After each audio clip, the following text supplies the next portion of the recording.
A discovery in the forest. Some children are straight on with campus time with the teacher music table. Let's go into the forest. I want to find everything on the list. And I can take photos of everything of the list. Look, there is a mushroom. Look, there is a ghost orchid. No, that isn't a ghost orchid. Ghost orchids are very pretty.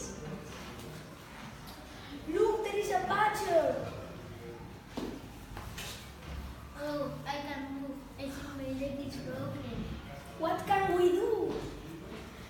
You stay here. We can go to the campsite for her. Sorry, Mr. Taylor. We don't know the way to the campsite. Go to the end of the path. Turn right. Go round the lake. Turn left to the signpost. That is the way to the campsite. Have an oath. Let us, the children, turn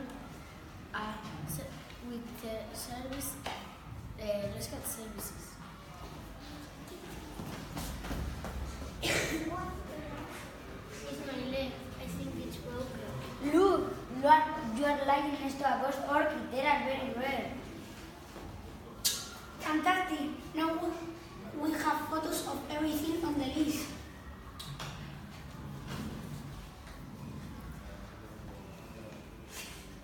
Yay! The next day. How are you, Mr. Taylor? I'm feeling much better.